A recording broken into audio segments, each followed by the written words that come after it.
नाज़रीन आदाब, हम मुनसिफ टीवी के हमारे इस खास प्रोग्राम लाइव डिबेट में एक सुलगते मसले के साथ आपके सामने एक बार फिर हाजिर होते हैं। आज हम बात करेंगे हिंदुस्तान में यकसा सिविल कोड की, जिसे हम यूनिफॉर्म सिविल कोड भी कहते हैं।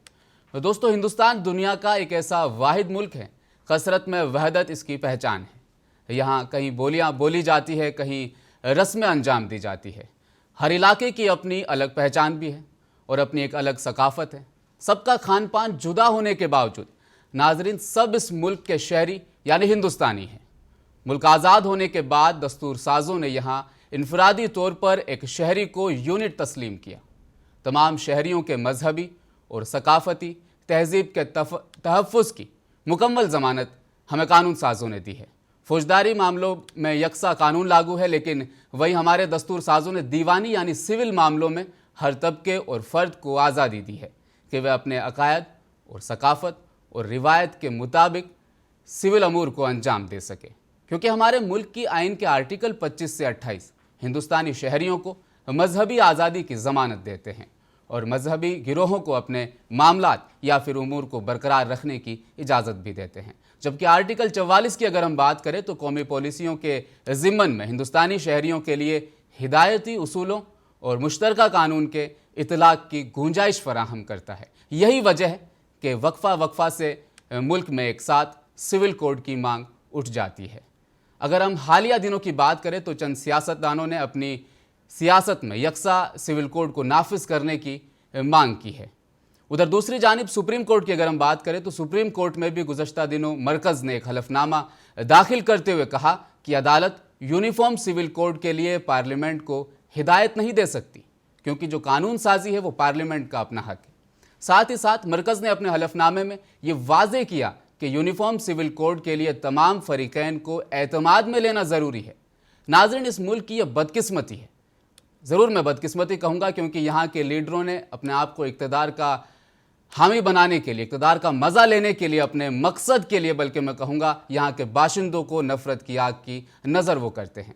अब देखिए आपके यकसा सिविल कोड का मामला साल 1985 में शहबानो केस के बाद हिंदुस्तानी सियासत में दिलचस्पी के एक अहम मौजू के तौर पर उभरा। यह बहस उस वक्त पैदा हुई जब मजहबी अफ़ाल पर अमल करने के हक़ के बुनियादी हक़ को ख़त्म किए बगैर तमाम शहरियों पर कुछ कवानीन लागू करने का सवाल पैदा होता है। यानी यूनिफॉर्म सिविल कोड की अगर हम बात करें तो ये सिर्फ मुसलमानों का मामला नहीं है। हिंदुओं में भी कुछ तबके ऐसे हैं जिनके यहाँ शादी ब्याह और दीगर अमूर में इख्तलाफ खुलकर सामने आते हैं। अगर हम जुनूब की बात करें तो सगे मामू की भांजी से शादी रचाई जाती है। वहीं अगर हम शुमाली हिंद की बात करें तो मामू की भांजी से शादी का तसव्वुर गुनाह समझा जाता है। तो आज इस टॉपिक पर हम बातचीत को आगे बढ़ाएंगे। आज गुफ्तगू के लिए हमारे साथ मौजूद है हमारे गेस्ट पैनलिस्ट। मैं आपका इंट्रोडक्शन करवा देता हूँ। डॉक्टर शुजात अली सोफ़ी साहब हमारे साथ मौजूद है। इस्तकबाल है सर, आपका स्वागत करते हैं हम। आप वरिष्ठ पत्रकार हैं और इस टॉपिक पर बहुत मालूमात अपने पास रखते हैं। साथ हमारे मौजूद है इस वक्त अतहर मोइन साहब। आप हैदराबाद के वरिष्ठ पत्रकारों में से एक हैं और आप भी काफ़ी गहन मालूमात इस विषय पर रखते हैं। आपका भी इस्तकबाल करता हूं सर मैं आपका। हिंदुस्तान एक ऐसा मुल्क है जहां पर अलग अलग बोलियों के लोग रहते हैं, अलग अलग मज़हब को मानने वाले लोग रहते हैं, सबके अपने अपने अलग तरीके के कल्चर है सर। तो एक ऐसे मुल्क में सिविल कोड की बात कर लेना, यूनिफॉर्म सिविल कोड नाफिज करने की बात करना, आप इस चीज़ को किस नज़रिए से देख पा रहे हैं? अतर मोइन साहब, आपसे मैं जानना चाहूँगा। अस्सलाम वालेकुम जी। पहली बात तो ये है कि यकीनन दस्तूर साजों ने यकसा सिविल कोड के निफाज की पहल करने की बात कही है, लेकिन इसके लिए वक्त और हालात भी बहुत ज़िम्मेदार होते हैं। तो जब आपने अभी सुप्रीम कोर्ट का तस्करा किया, उसी मरकज़ी हुकूमत ने जो सुप्रीम कोर्ट में हलफनामा दाखिल किया, उसमें लॉ कमीशन की रिपोर्ट भी बताई और उसमें यही कहा गया कि लॉ कमीशन की नज़र में मुल्क के जो मौजूदा हालात हैं वो इस बात के अभी मुतकाज़ी नहीं है कि मुल्क में तमाम शहरियों के लिए सिविल कोड, यकसा सिविल कोड नाफिज किया जाए। इसकी वजह भी है कि जिस तरह यहाँ हिंदुस्तान एक ऐसा मुल्क है जहाँ पे अगर हम ये कहें कि 50 किलोमीटर का फासला अगर आप तय करते हैं तो एक नई सकाफ़त, एक नया कल्चर आपको मिलेगा, एक नए ऐसो रसूमात ऐसो रहेंगे। तो हर बिरादरी के अगर हम एक तमाम मज़ाहिब को एक ही क़ानून के तले लाने से की बात तो दूर की है, हम एक ही मज़हब के मुख्तलिफ जो कम्युनिटीज़ को या यूनिट्स जो है उनको हम एक क़ानून तले नहीं ला सकते।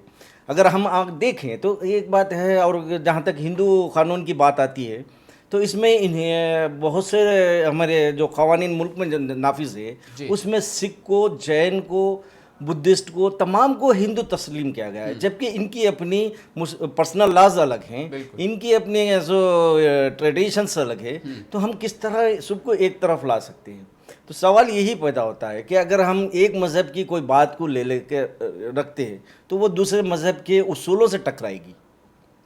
तो हमको नहीं समझ में नहीं आता कि एक ऐसा मुल्क जहाँ पर मुख्तलिफ मज़ाहिब के लोग, मुख्तलिफ ज़ातों के लोग हैं, वो एक क़ानून पर ऐसा आमादा हो जाए। अगर हम ऐसा करने की कोशिश करेंगे तो यकीनन ये बात होगा कि मुल्क में एक अनार्की की सूरत हाल पैदा होगी, लोग उन क़वानीन को नहीं मानेंगे और फिर यही होगा कि पंचायतों में फ़ैसले होने शुरू होंगे। लोग है सो अदालतों से रुजू होने के बजाय अपने अपने मज़हब की पंचायतों में है सो मसाइल हल करना 200 साल पहले हुआ करते थे। बिल्कुल। और फिर उसमें वही होगा कि वहाँ पे उसी की ज़्यादा चलेगी जिसके लाठी में ज़ोर ज़्यादा है। तो ये बात तो एक अनार्की की कैफियत पैदा हो जाएगी, तो मुमकिन नहीं है। और अब अगर मैं बात करूँ तो हिंदू मत में जायज़ औलाद को भी वही हासिल है, नाजायज़ औलाद को भी। अब इसके बाद अब मैं बताता हूँ कि अगर हम जायज़ औलाद और नाजायज़ औलाद को अगर एक सा हक दे दिया जाएगा तो इसमें आप देखेंगे कि कितना बड़ा सो यानी मसाइल पैदा होंगे समाज में। वो लोग जो नाजायज़ तौर पे ऐसे ताल्लुक़ात रखना शुरू, ये एक बढ़ावा होगा। पहले ही हिंदू मज़हब में एक शादी ही करने की जो रेस्ट्रिक्शंस है उसका नतीजा है, देखिए हकीकत से हमको सामना करना पड़ेगा कि बहुत से लोग जो क्योंकि क़ानूनी तौर पे दूसरी शादी नहीं कर सकते तो वो नाजायज़ ताल्लुक़ात रखते हैं। लेकिन सर गोवा में नाफिज है सर, गोवा की अगर मैं बात करूँ यक्सा सिविल कोड वहाँ पर लागू है, वहाँ पर ईसाई भी, मुसलमान भी और हिंदू भी, तीनों मज़ाहिब के लोग एक ही कानून को वहाँ फॉलो कर रहे हैं। जब गोवा में नाफिज हो सकता है तो हम पूरे मुल्क में यानी एक नेशन एक कानून, इसकी हम बात क्यों नहीं कर सकते? गोवा की आबादी का जो आप देख लीजिएगा, गोवा में कौन सा मज़हब की आबादी किसकी कितना है क्या है, क्योंकि गोवा में गोवा पहले ये बताइए कि हिंदुस्तान का हिस्सा सबसे बाद में बना सो है। वहाँ का एक कल्चर हमेशा से आज़ादी से पहले से भी गोवा का कल्चर अलग रहा, आज भी अलग है। आज भी हम ऐसो गोवा को आप अगर देखेंगे तो एक दूसरे मुल्क में आगे जैसा लगेगा। बिल्कुल। तो कहाँ पर आप लाएंगे? और एक छोटा सा गोवा है कितना, वहाँ पे अगर हो जाता है तो मगर वो एक पूरे 120 करोड़ 30 करोड़ की आबादी वाले मुल्क में आप कैसे नाफिज करेंगे? बिल्कुल। अगर यही होगा तो फिर ईस्टर्न स्टेट्स का क्या हाल होगा? वहाँ पे कुछ और है जो कबाइली है जो क़वानीन चलेंगे। हम वो नहीं सोच रहे। अगर यही वजह है कि बीजेपी अगरचे स्टेजेस पे पब्लिक प्लेटफॉर्म्स में तो एक्सा सिविल कोड की बात करती है, लेकिन जब हुकूमत में आ जाती है तो ना ही गुजरात में और ना ही अब ऐसो मुल्क की ऐसो एनडीए हुकूमत ने ऐसो ये मौक़िफ़ इख्तियार किया कि हाँ मुल्क में ऐसो एक्सा सिविल कोड होना। तो इससे साफ ज़ाहिर हो रहा है कि खुद बीजेपी वाले भी ये समझते हैं कि मुल्क में एक्सा सिविल कोड का निफाज मुल्क अभी मुमकिन नहीं है। बातचीत को आगे बढ़ाते हैं। शुजात अली साहब, आपसे मैं जानना चाहूँगा के एम मुंशी साहब, डॉक्टर भीमराव अम्बेडकर साहब, जो महत्वपूर्ण वो दो लोग थे जो कानून साजी को अमल में लाने में बहुत उनका बड़ा किरदार उस वक्त रहा था। बाबा साहब भीमराव अम्बेडकर खुद कहते हैं, आर्टिकल 44 की जो मैं बात कर रहा था इंट्रोडक्शन के वक्त में, उसमें ये राइट दिया गया है कि आप कानून में संशोधन ला सकते हैं और वो माहौल, वो एटमॉस्फेयर आप क्रिएट करें आने वाले सालों में कि हम एक कानून इस मुल्क में राइज कर सकें। तो बाबा साहब भीमराव अम्बेडकर को हमेशा कोट करते हुए ये मांग रहती है बीजेपी गवर्नमेंट की या उन लोगों की जो सिविल कोड की मांग कर रहे होते हैं, उनको आप क्या जवाब देना चाहेंगे? देखिए, दस्तूर में ये कहा गया कि यूनिफॉर्म सिविल कोड लाने की कोशिश की जाए। जी, कोशिश की जाए, बिल्कुल कर रहे हैं ना कोशिश सर। तो कोशिश जो हो रही है गलत हो रही है ना। जिस दिन आप यूनिफॉर्म सिविल कोड लाएंगे जज्बाती तौर पे जो हम आहंगी है वो फना हो जाएगी, ख़त्म हो जाएगी। अभी आपने अपने इंट्रो में ये कहा था कि एक हिंदू तबके में सगी भांजी से मामू की शादी जायज़ है और उसी हिंदू तबके में सगी भांजी से मामू की शादी नाजायज़ है, बिल्कुल पाप है, गुनाह है, बेटी से शादी करने के मुतरादिफ है। तो आप यूनिफॉर्म सिविल कोड कैसे ला सकते हैं भाई इस मुल्क में? ये मुल्क में यूनिफॉर्म सिविल कोड नहीं आ सकता, ना लाना चाहिए। जब भी आप लाने की कोशिश करेंगे तबाही और बर्बादी होगी। यूनिफॉर्म सिविल कोड कोई लतीफ़ा नहीं है। यूनिफॉर्म सिविल कोड, आप उस तरफ जाते क्यों हैं भाई? मैं कैसे जीऊँगा, मैं कैसे खाऊंगा, मैं कैसे पीऊँगा, मैं कैसी शादी करूँगा, इस पे आप जाते क्यों हैं? मुसलमानों के बारे में ये कहा गया कि मुसलमान 4 शादियाँ करते हैं। 4 शादियाँ कर सकते हैं, करते नहीं हैं। ये बकवास है ये कि वो 4 शादी करते हैं तो हम क्यों 4 शादी नहीं करना, या 4 शादियों पर बैन क्यों नहीं लगाना। ये सब बिल्कुल जो है ना सियासी चिचौरापन है।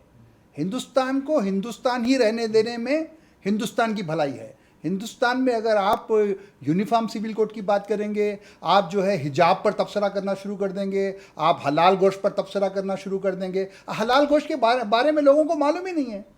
हलाल गोश्त का मतलब ये है कि जब आप जानवर को काटते हैं, गला अलग नहीं करते हैं, तो उसके जिस्म से पूरा खून रिस जाता है, निकल जाता है। अगर खुदा न खास्ता उस जानवर में कैंसर के जरासीम हों तो वो खून के जरिए निकल जाते हैं। बिल्कुल सही वाज़ेह कर दिया झटका आपने। मारने से वो जो जरासीम उसमें होते हैं कैंसर के, वो बरकरार रहते हैं, उससे नुकसान है आपको। आप आज एक मुहिम चला रहे हैं कि नहीं हम जो है हलाल मीट के खिलाफ कैंपेन करेंगे। ये सारी चीज़ें सियासी हैं। यूनिफॉर्म सिविल कोड की बात भी सियासी है, प्रैक्टिकली ये पॉसिबल नहीं है। नहीं सर, अभी तो सिर्फ बात शुरू हुई ना। बाबा साहब अम्बेडकर का मैंने जो कोड अभी किया कि आप वो वैसा एटमॉस्फेयर क्रिएट कीजिए, आप धीरे धीरे मुल्क को उस राह पर, उस पटरी पर लेकर आइए कि बाद में हम इसको लागू कर सके, नाफिज कर सके। अभी ब्लूप्रिंट भी नहीं आया, मुखालफत शुरू होगी। नहीं, आप कैसे ला सकते हैं?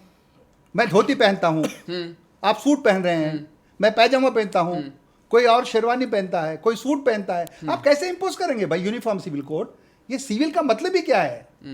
सिविल का मतलब यह है कि it is like personal law. Personal law में मदाखलत क्यों करते हैं आप? अगर आप ब्रॉडली अगर जाएंगे तो पर्सनल लॉ हो जाएगा। मुसलमान 5 वक्त की नमाज नहीं पढ़ना चाहिए क्योंकि हिंदू एक ही वक्त पूजा करता है, लिहाजा एक ही वक्त पूजा करिए, एक ही नमाज पढ़िए बोलेंगे आप कल। यूनिफॉर्मिटी का मतलब क्या? यूनिफॉर्मिटी हो ही नहीं सकती। ये बात सोच में हो सकती जी, ये बात उस वक्त उठी थी 1985 में, जब शाबानों के साथ में गलत हुआ। एक महिला का जब हक उसे नहीं मिल रहा था, तब ये मांग सबसे पहले शुरुआत में जब ये उठी थी कि उसका हक उसे दिलवाया जाए। तो अब भी सिर्फ यही बात की जा रही है कि ये कॉमन सिविल कोड हम इसीलिए नाफिज करेंगे ताकि सबको बराबर हक मिल सके। बात इतनी सी तो है सर। शाबानों की उम्र क्या थी तलाक के वक्त? जी, उनके जवान बच्चे थे। अरे जो शरीयत में जो कानून है कि 3 महीने का मेंटेनेंस दिया जा सकता है तलाक के बाद, उसके बाद नहीं दिया जा सकता है। अगर आप फिर उसके बाद देते हैं तो वो औरत जो है मेंटेनेंस भी लेगी और किसी से नाजायज ताल्लुकात भी पैदा कर लेगी। तो इस गंदगी को दूर करने के लिए इस्लाम में जो है शरीयत का इस्तेमाल होता है। अगर आप शाहबानों की मिसाल दे देंगे, फिर तब्दीली क्यों लाई गई कानून में? राजीव गांधी ने कानून में तब्दीली क्यों लाई? उनको एहसास हुआ कि हाँ ये लोग करेक्ट हैं, ये लोग सही हैं, ये नहीं चाहते कि इनके पर्सनल लॉ में मदाखलत की जाए। तो वो चीज़ हुई। तो उसको आप कैसे जो है बताएंगे कि गलत हुआ या सही हुआ? फिलहाल रुकेंगे छोटे से ब्रेक के लिए। ब्रेक के बाद बातचीत का सिलसिला इसी तरह जारी रहेगा।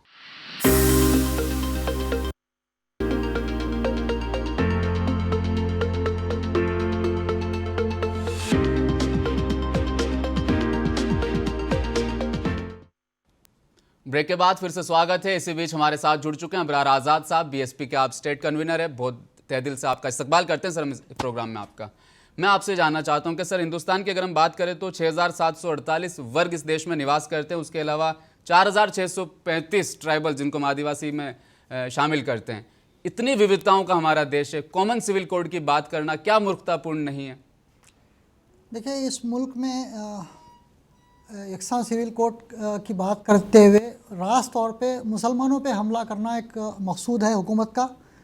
और अगरचे इस्लामी नुक़्ते नज़र से देखा जाए तो हम जिस मुल्क में रहते हैं उस मुल्क का मानना, उसके क़वानीन को मानना, ये एक हमारा इस्लामी जुज़ है। लेकिन इस मुल्क की अगर हम तस्वीर को देखेंगे तो ये मुल्क जो है ना ज़माने से अरसे दराज से एक गहवरा रहा है। इसमें तमाम कौमें, तमाम मज़हब के लोग यहाँ पे मौजूद रहे हैं। लेकिन इसकी एक जो जदीद तक़सीम हुई है आज़ादी के बाद, इस मुल्क को जो है ना एक जदीद तक़सीम हुई है। और इस तक़सीम में जो है ना एक तबक़ा, एक कौम इस मुल्क से बाहर निकली है। लेकिन इस मुल्क का चेहरा या तस्वीर नहीं बदली है। ये मुल्क पहले से भी जो है ना तमाम मज़हब का गहवारा था और आज भी इस तमाम मज़हब का गहवारा है। लेकिन इस मुल्क में रहने वाले मुसलमानों को ये अख्तियार था कि वो किसी यानी कि जो नए मौजूदा एक मुल्क में दाखिल हो जो मजहब के नाम पे बनाया गया है या इसी मुल्क में रहे। तो मुसलमानों को ये अख्तियार था कि वो उन्होंने ये इसका इंतखाब किया कि इस मुल्क में रहें, क्योंकि इस मुल्क की एक तस्वीर थी, यहाँ पे एक सेकुलरिज्म की बुनियाद पे ये मुल्क बना गया था। और इस मुल्क में एक कॉन्स्टिट्यूशन है, एक दस्तूर है जिसमें यह हक़ दिया गया है कि मुसलमान, बिलखुसूस मैं मुसलमान की इसलिए बात करूँगा कि दीगर कौमों के अंदर वो फ्लेक्सिबिलिटी है उनके मज़हब में। इस्लाम एक 1452 साल का जो कानून है उसके अंदर में हमको कहीं नई ईजादात करने या नई तब्दीली करने का हमको इख्तियार नहीं है, और हम उसी कानून से आज तक हम उस पर ज़िंदगी करते जाएंगे और क़यामत तक हम उसी पे क़ायम रहेंगे। तो अब यहाँ पे इस मुल्क में ये अख्तियार हमको पहले से हासिल था। अगर हमको ये पहले से अगर इस बात का पता चलता कि हमको यहाँ पे तमाम ख़वानीन के बराबर मानना है तो हमारे पास चॉइस थी, हम इस मुल्क को छोड़ करके दूसरे मुल्क में जा सकते थे। लेकिन ये मुल्क की जो तस्वीर थी, यहाँ पे सेकुलरिज्म था, यहाँ पे तमाम मज़हबों के लिए आज़ादी है, इबादत की आज़ादी है, खाने पीने की आज़ादी है, रहने की आज़ादी है, तमाम तरह की आज़ादियों को हमने कबूल किया। अगर हम किसी मुल्क में हैं जहाँ से पहले से इस तरह के मतलब क़ानून नाफिज किए गए हैं, वहाँ पे अगर इस्लामी गुंजाइश नहीं है, तब भी इस्लाम ये बोल रहा है कि भाई अब उस मुल्क के क़ानून को फॉलो करो। हम आज इस बात का मुतालबा करते हैं कि भाई हमारा जो कॉन्स्टिट्यूशन है हमको ये राइट्स देता है। आज ये राइट्स को छीनने की बात करना या इस राइट्स को बदलाने की बात करना जो है ना सरासर गलत है। अगरचे ये पहले से इस मुल्क की तस्वीर ऐसी होती। वीएचपी का भी यही मानना है कि बहुविवाह की हमारे अंदर कुरीतियां थी, हमने खत्म कर दी, विधवा विवाह की कुरीति थी, हमने खत्म कर ली। तो इसी तरह से जो मुस्लिम समुदाय वो अपनी कुरीतियों को खत्म करके कॉमन सिविल कोड की बात क्यों नहीं करता है? देखिए, हम एक ही बात बोल रहे हैं कि हमारे पास हमारा एक कानून है, वो है कुरान है। हम उसके मुताबिक आप सल्लल्लाहु अलैहि वसल्लम की सीरत है और आपके जो है ना अहकामात है, ये हमारा बुनियाद है। हम उसी को फॉलो करेंगे। और हमको इस इस्लाम में यह इजाज़त भी है कि भाई, और हुक्म है कि हम जिस मुल्क में रहते हैं उस मुल्क की हिफाजत के लिए हम अपनी जान माल लुटा दें और उस मुल्क की हिफाजत करें और उस मुल्क का क़ानून को हम अमल करें।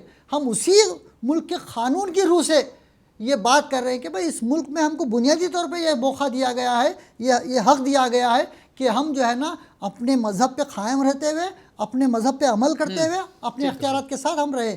आज जो नई तब्दीली करने की कोशिश की जा रही है, इस मुल्क को जो नए रुख में ले आने की कोशिश कर रही है, हम उसकी मुखालिफत करने का हमको हक़ है। शुजात सूफी साहब जी, 31 मिलियन मामले पेंडिंग पड़े हैं ज़िला अदालतों में, 4.6 मिलियन मामले पेंडिंग पड़े हैं हाई कोर्ट में, और ये सारे मामले वो हैं जो किसी समुदाय से, किसी धर्म पर वो अटके हुए हैं कि जज जो है वो राय नहीं ले पा रहे कि किन धर्म गुरुओं से बात करें, किन से हम नहीं करें। बहुत परेशानी का आलम है सर, बहुत सारे मामले पेंडिंग पड़े, अदालत का वक्त बर्बाद हो रहा है, इसीलिए सिविल कोड को नाफिज कर देना चाहिए। क्या कहना चाहेंगे इस पर आप? ये तो आप किस खास नुक्ते पे बात कर रहे हैं? तलाक पे बात कर रहे हैं या शादी पे बात कर रहे हैं? किस पे बात कर रहे हैं? 3-4 ही तो मुद्दे हैं सर। जैसे मैंने शादी हो गई, रसूमात हो गई, गोद लेना हो गया, विरसा हो गया, सिर्फ ये 4-5 मुद्दे ही तो ऐसे कॉमन सिविल कोड, इसी पर तो बात की जा रही है। इस्लाम में तो हर चीज बिल्कुल साफ सुथरी है।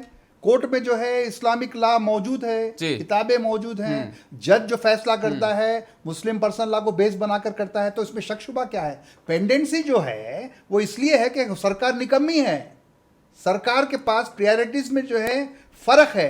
आप क्यों नहीं बढ़ाते अदालतों की तादाद को, क्यों नहीं बढ़ाते जजेस की तादाद को, क्यों नहीं बढ़ाते? पेंडेंसी उस वजह से बढ़ रही है। पेंडेंसी की जो आपने बात कही, वो पेंडेंसी किसी तशवीश के लिए, किसी पेचीदगी के लिए नहीं है। पेंडेंसी ये है कि अपॉइंटमेंट्स नहीं होते हैं। एक उसूल है ना सर अदालत का, एक जो कोई निर्दोष व्यक्ति उसको सजा नहीं मिलनी चाहिए, एक उसूल है अदालत का। तो वक्त तो लगेगा सर, इसमें कोई हक नहीं, लेकिन महिलाओं के हक की अगर हम बात करें, तहफ़्फ़ुज़ की अगर हम बात करें, तो वो अदालत में वो मामले पेंडिंग पड़े, महिलाओं के स्पीड से खत्म करने के लिए कॉमन सिविल कोड की जरूरत पड़ेगी। महिलाओं के हक की बात आपने कही जी। ट्रिपल तलाक कितने केसेस हुए हैं हिंदुस्तान में, और जो कानून बना उसके बाद कितने केसेस बुक हुए? 20 या 25 केसेस बुक हुए। क्या तीर मारा हुकूमत ने ट्रिपल तलाक पर? अरे सारी चीज़ें बिल्कुल साफ सुथरी हैं, हमारे पास कोई मसला नहीं है। कानून बिल्कुल साफ है। 2000 जो फैसले होंगे फौजदारी मुकदमात हिंदुस्तान के कानून के मुताबिक होंगे। पर्सनल का जो मामला है उसमें मदाखलत नहीं होनी चाहिए। सवाल यही तो बन रहा है, क्रिमिनल कोड में आप यकसा के लिए आप तैयार है, बिल्कुल राजी है, और जब कॉमन सिविल कोड की बात की जा रही है, जब ये सिविल मैटर मतलब सिविल जो मैटर्स इनके अंदर भी जब हम कॉमन सिविल कोड की बात करें तो आपको नाराजगी हो जाती है। देखिए, एक पे आप राजी है, एक पे आप राजी नहीं, वन नेशन वन लॉ, ये हो सकता है ना सर? जैसे सरकार कहती है कि 18 साल की लड़की अगर हो तो उसकी शादी नहीं हो सकती, वो नाबालिग है जी, 21 साल है। इस्लाम में नहीं है, इस्लाम में बुलूगियत जो है बुनियाद है शादी की। आप कहेंगे नहीं आप मत करिए शादी, आप उसको और 3 साल घर में रखिए, ये तो जुल्म हुआ ना।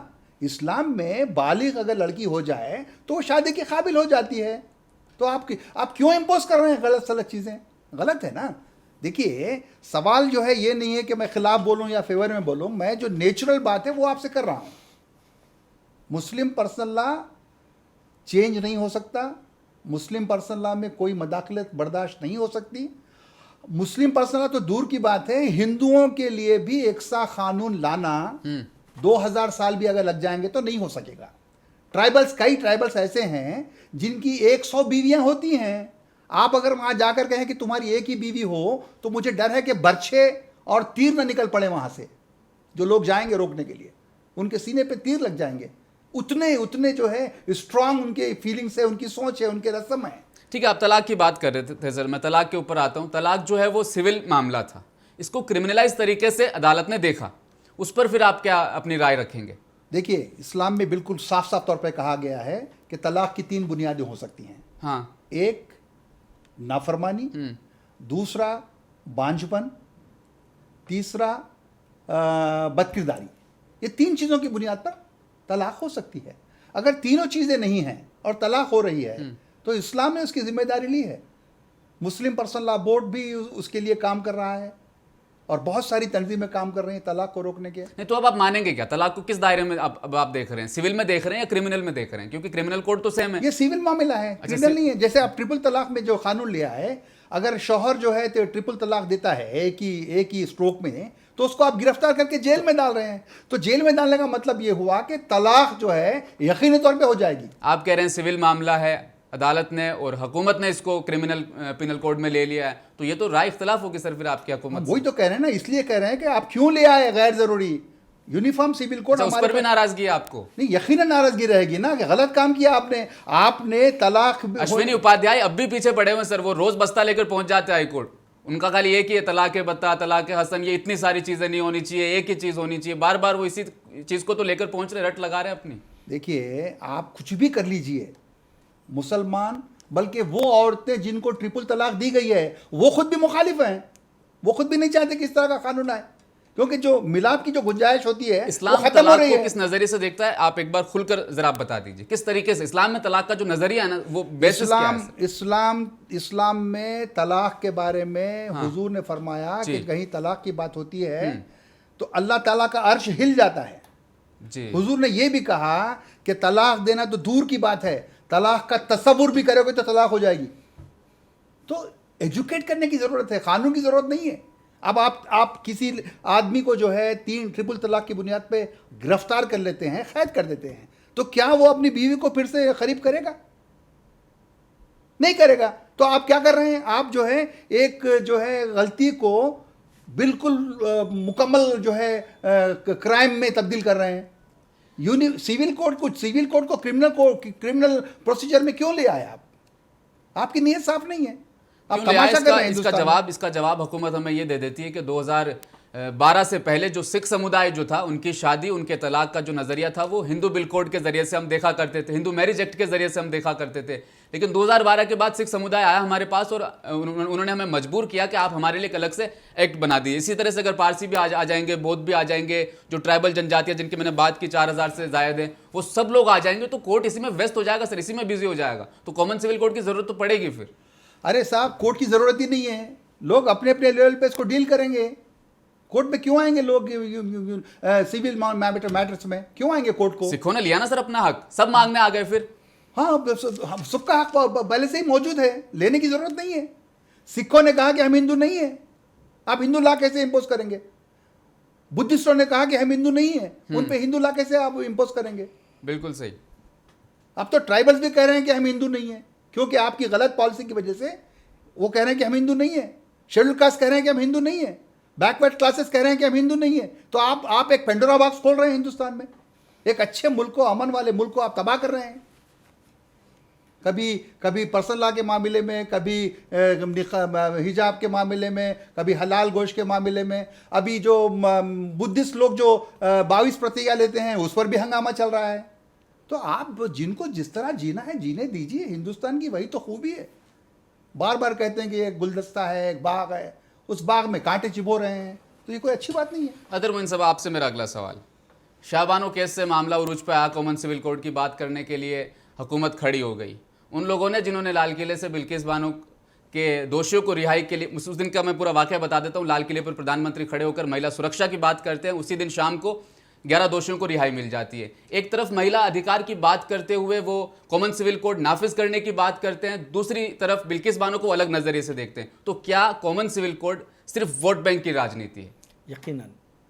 और दूसरी बात, जब हम कॉमन सिविल कोड नाफिज करने की बात करते हैं, तो जब सिविल कोड की तदवीन की बात आएगी तो आप तमाम मज़ाहिब के लोगों से आपको डिबेट्स करना पड़ेगा। तो वहाँ पे जो सबसे लिए इंसानों के लिए जो सबसे बेहतर कानून है वो आपको उस पर गौर करना पड़ेगा कि इसमें हिंदू मत क्या बोलता है, इसमें सिख मत क्या बोलता है, इसमें क्रिश्चियनिटी क्या बोलती है, इसमें इस्लाम क्या बोलता है। जब अगर आप आज़ादाना तौर पर गैर जानिबदार बनकर आप डिबेट करना शुरू करते हैं तो आपको फिर मजबूर होना पड़ेगा कि इस्लाम में जितने पेचीदगियाँ का हल है वो दूसरे मज़ाहिब उस पर खामोश है। वहाँ पे आपको दूसरे मज़हब में मिलता ही नहीं कि उनका पर्सनल लाइफ ये इशू में क्या बोलेगा, खामोश हो जाएगा। सिर्फ इस्लाम एक ऐसा मज़हब मिलेगा जहाँ पे इंसानियत को दरपेश हर किस्म के मसाइल का हल मिलेगा। और दूसरी बात, आपको अगर हिंदू मत यानी हिंदू का सक्सेशन लॉ लाते हैं तो अब मैं आपको 2-3 चीज़ें बोलता हूँ। हिंदू अनडिवाइडेड फैमिली लॉ है आपके पास, अगर वो ला लेंगे तो क्या मुसलमानों को टैक्स एग्जम्प्ट करेंगे आप? बिल्कुल। फिर दूसरी बात, अब अगर हम उसको मान लेंगे तो फिर हमको पेश नज़र रखना पड़ेगा कि मुकेश अंबानी और अनिल अंबानी कौन कहाँ थे, दो एक ही बाप की औलाद थी। बड़ा बेटा कहाँ पहुँच गया, छोटा बेटा कहाँ पहुँच गया, ये जहन में रखिएगा। तो आपको फिर जब मानना पड़ेगा कि हाँ, चाहे वो मुकेश अंबानी हो या अनिल अंबानी हो, उसके लिए इस्लाम का नज़रिया बेहतर रहेगा, सबके लिए इंसाफ होगा। यहाँ पे फिर बात आएगी, हिंदू मज़हब में जाएंगे तो लड़कियों की बात आएंगी, क्रिश्चियनिटी में जाएंगे तो फिर लड़कियों की बात आएंगी। वहाँ पे आपको उनके हुकूक के बारे में ये मज़ाहिब कहाँ बताए जाते हैं, तो वो वहाँ पे आके ये मज़ाहिब खामोश हो जाएंगे। तो फिर एक ही बात होगी कि जब पेचीदा मसाइल आप आना शुरू करिए, क्योंकि जब आप सिविल कोड नाफिज कर रहे तो हर पहलू को आप का अहाता करना पड़ेगा। तो फिर आपके सामने एक ही कानून पे आता रहेगा कि मुस्लिम पर्सनल लॉ। तो अब आप क्या सवाल ये पैदा होता है कि क्या आप इस्लाम की वो खूबियों भरे जो मसाइल का हल है वो खुश दिली से कबूल करने के लिए तैयार हैं? अगर नहीं हैं तो फिर आपको ये खुला बोलना पड़ेगा कि हम सिर्फ सियासत करते हैं और हम खुद भी नहीं चाहते। क्योंकि इसकी मिसाल मैं पहले भी बोला था कि लॉ कमीशन फिर क्यों नहीं दिया। जब आप गोवा की बात करते हैं तो फिर गुजरात में आप कितने वर्षों से हुकूमत में? 27 साल। 27 वर्षों से आप हुकूमत में रहने के बावजूद फिर वहाँ पे आप ऐसे छोटे छोटे खवानीन, रियासती सतह के खवानीन क्यों नहीं बना पाए? इस वास्ते कि फिर आपको वहीं मांगूंगा कि गुजरातियों में जितने तबक़ात थे वहीं खुद ऐसे अख्तलाफात हो जाना शुरू होंगे। तो बेहतर यही होगा कि इस मसले को जिस बरादरी का है उसकी अपने पर्सनल लॉ के मुताबिक आप खाम देख लीजिए। क़ानून की किताबों में मार्केट में जो दस्तयाब होती है, मोहम्मदन लॉ की किताब को देख लीजिए, फिर हिंदू लॉस की किताब देख लीजिए, 3 गुना ज़ख़ीम किताब आपको ऐसा मोहम्मदन लॉ की मिलेगी। हिंदू लॉ से मुताल्लिक़ जो आपको किताबों में बहुत कम मवाद मिलेगा। वजह क्या है कि वहाँ पे बहुत से मसाइल पे हिंदू कानून खामोश है, तो वहाँ पे आएगा ही नहीं, तो आप कैसा करेंगे? शुजात सोफी साहब, आपसे सवाल मेरा जी। राम मंदिर की बात घोषणा पत्र में की गई थी, बनवा रहे हैं। 370 हटाने की बात घोषणा पत्र में की थी, वो भी उन्होंने करवा दिया। अब जो तीसरा जो सबसे बड़ा अहम मुद्दा इसी का था सर, यूनिफॉर्म सिविल कोड का, क्या हम लागू करके रहेंगे? जेपी नड्डा जी ने असम में बोल दिया। मैं बात करूंगा अमित शाह जी की, उन्होंने हिमाचल प्रदेश में कह दिया कि हम लागू करके रहेंगे यूनिफॉर्म सिविल कोड। क्या तर्क स्ट्रॉन्ग आपके पास है कि आप नहीं नाफिज होने देंगे? देखिए, सबसे पहली बात यह है कि राम मंदिर का जो मामला है उसमें जो है मुसलमानों की फतह हुई है। किस तरीके से देखते हैं सर आप फतह को? मुसलमानों की फतह इसलिए हुई है कि कोर्ट ने कहा कि वहां पर कोई मंदिर नहीं था, ना नीचे था ना ऊपर था, फैसला हुआ आस्था की बुनियाद पे। तो ये कोई बड़ा तीर आपने नहीं मारा, आपने बताया कि हम मेजॉरिटी में हम जो चाहे कर सकते हैं, ये हुआ। दूसरा आर्टिकल 370 की आप बात कर रहे हैं, वहाँ पर आज भी हालात ख़राब हैं। आर्टिकल 370 के हटने से पहले जो हालात थे उससे बदतर हालात हो गए हैं, वहाँ पे आपकी ज़बरदस्त नाकामी हुई है। और जहाँ तक आर्टिकल यूनिफॉर्म सिविल कोड की जो तीसरी बात आप कर रहे हैं, जो वादा उनका है, जो प्रॉमिस उनका है, वो जब शुरू होगा तो हिंदुस्तान के टुकड़े टुकड़े हो जाएंगे। आप याद रखिए, इमोशनली हिंदुस्तान बढ़ जाएगा, वो नामुमकिन है। यूनिफॉर्म सिविल कोड लाना नामुमकिन है। कौन से समुदाय की बात कर रहे हैं आप? सबसे ज्यादा किसको असर पड़ने वाला है? मैं कह रहा हूं सबको फर्क पड़ेगा, पूरों को फर्क पड़ेगा। सबसे ज्यादा किसको फर्क पड़ने वाला है? सबसे ज्यादा मुसलमानों को पड़ेगा, क्योंकि मुसलमानों के पास पर्सनल लॉ मौजूद है, हर इशू पर सॉल्यूशन मौजूद है। जैसा अभी अतर साहब ने कहा कि मोहम्मद अल्लाह में हर नुक्ते का अहाता किया गया है, कोई नुक्ता ऐसा नहीं है। जैसा एडॉप्टेड अगर आपकी औलाद है तो उसको प्रॉपर्टी में जो है वो हक नहीं मिलेगा जो आपकी खून से पैदा हुई है। एक क्लैरिटी, हर चीज में क्लैरिटी है, लेकिन हुस्न सुलूक में देते हैं तो वेलकम। जैसे अगर कोई औरत खुला ले लेती है तो उसको मेहर देने की जो है ज़रूरत नहीं है, लेकिन हुस्न सुलूक में आप उसको 2 करोड़ रुपए पेश करते हैं तो वेलकम। हमारे पास हर चीज़ की गुंजाइश है, किसी भी मामले में कहीं भी आप खुला के केस में मेहर वापस नहीं कर सकते, आपको गुंजाइश है। मैं जानना चाहूंगा डाइवर्सिटी को कैसे खतरा है यूनिफॉर्म सिविल कोड से? हिंदुस्तान के सेकुलरिज्म को किस तरह से खतरा है? यूनिफॉर्म सिविल कोड से इस मुल्क को बहुत बड़ा खतरा है। मैं डाइवर्सिटी की बात कर रहा हूँ सर, मुख्तस डाइवर्सिटी, जो हमारा देश अनेकता में एकता का जो मैसेज है उस पर मैं बात करना उसी पर मार पड़ेगी ना जी। देखिए, मैं जो है मैं क्या खाता हूँ, आप क्या खाते हैं, आप क्या खाते हैं, कौन इडली खाता है, कौन वड़ा खाता है, कौन खीमा खाता है, कौन गोश्त खाता है, खाने दीजिए। अगर आप कहेंगे कि नहीं आपको इडली खाना पड़ेगा तो मैं तो रिएक्ट करूंगा। अगर आप जो इडली खाने वाले को कहेंगे कि आपको शामी खानी पड़ेगी तो वो रिएक्ट करेगा। तो जब रिएक्शन शुरू होंगे तो देश बर्बाद हो गया। तो उस इशू को अगर आप ना छुए हैं तो ज़्यादा बेहतर रहेगा हिंदुस्तान के हक में। एक आखिरी सवाल आपसे ले लेते हैं अबरार साहब। ब्रिटिश हुकूमत ने 1935 में बात की थी, उस वक्त भी क्रिमिनल कोड अलग रखने की बात की थी, सिविल कोड भी अलग रखने की बात की थी। अगर बात करें अमेरिका की, 50 स्टेट वहाँ पर है और वहाँ अलग अलग तरीके का जो रीति रिवाज उसको वो फॉलो करते हुए आ रहे हैं और वहाँ भी कॉमन सिविल कोड की बात नहीं की जाती। तो आप हिंदुस्तान में किस मुद्दे पर कर सकते हैं, इस पर आप कुछ कह दीजिए सर। देखिए, इस वक्त में ये जो हुकूमत है, बीजेपी की जो हुकूमत है, ये सिर्फ़ और सिर्फ यहाँ के जो मासूम तमाम मज़हब के मानने वाले हैं उनको एक तो पहले हिंदू का टैग लगाना चाह रहे हैं और फिर उनके साथ में मुसलमान के ताल्लुक़ से उनको एक दुश्मन के खटगरे में खड़ा करके इनको एक तरफ जमा करना चाह रहे हैं। तो ऐसे मुद्दे वो चुनते हैं जिससे तफरीक़ा पैदा हो, नफ़रत पैदा हो, मुखालिफत पैदा हो और उनको एहसास दिलाना चाहते हैं कि भाई हम पूरे मिल कर के एक कौम पे हम दबाव डाल रहे हैं। जबकि ये सिविल कोड का जो मामला है, स्पेशली इस्लाम के पास हर चीज़ के मसले, आपको तारत को जाने के लिए आपकी ज़रूरत के फारिग होने से पहले और बाद में क्या करना है उसका भी तस्करा है। तो जब इतना बड़ा मामला है तो उसके शादी के, ब्याह के, तमाम चीज़ के है तस्करे हैं। तो ये इस तरह की आज़ादी को डिस्टर्ब करके दीगर कौमों को ये बताने की कोशिश कर रहे हैं कि देखिए हम जो है ना ये दबाव उनके ऊपर बना रहे हैं। इनका मकसद ये है कि भाई तकसीम की सियासत करो और हुकूमत करो।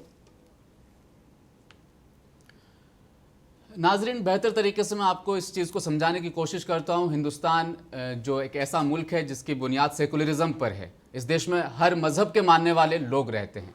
अगर असमानता की बात अगर हम करें तो मैं बताना चाहूँगा हिंदुस्तान में सिर्फ 1% ऐसे लोग हैं जो पूरे मुल्क की 42% आमदनी को लेकर बैठे हुए हैं और 50% ऐसे लोग हैं जिनकी सालाना अगर आमदनी की मैं बात करूँ तो महज 52-53 हज़ार उनकी बनती। तो सबसे बड़ी जो असमानता है हिंदुस्तान में वो अमीरी की और गरीबी की है। अगर आप कॉमन सिविल कोड की बात करते हैं तो सबसे पहले जो गरीबी में असमानता, इसको ख़त्म करने की आप कोशिश कीजिए। अगर आप थोपने की कोशिश करेंगे, जिस तरह से आपने किसान बिल ध्वनिमत से पास करवा दिया, जिस तरीके से आपने जीएसटी, नोटबंदी, ये सारे फैसले रातों रात ले डाले, लॉकडाउन को आपने थोप दिया जनता के ऊपर, 370 आपने एक झटके में लागू कर दिया, तो कॉमन सिविल कोड के साथ वैसा आप नहीं कर सकते, क्योंकि इसका एक ब्लूप्रिंट तैयार करना आपको पड़ेगा, संविधान में संशोधन करना पड़ेगा। और संशोधन अगर आप करने की अगर बात भी करेंगे तो हिंदुस्तान में जैसा कि मैंने बताया 6148 वर्ग, 4736 जो जनजातियां, जो ट्राइबल्स रहते हैं, इनकी भावनाओं का ख्याल ज़रूर आपको रखना पड़ेगा। तो आज के इस प्रोग्राम का इख्तिताम यहीं पर होता है। जल्द मुलाकात होगी एक नए टॉपिक के साथ, कुछ नए मेहमानों के साथ। मैं लेता हूं आपसे इजाज़त। अल्लाह हाफ़िज़।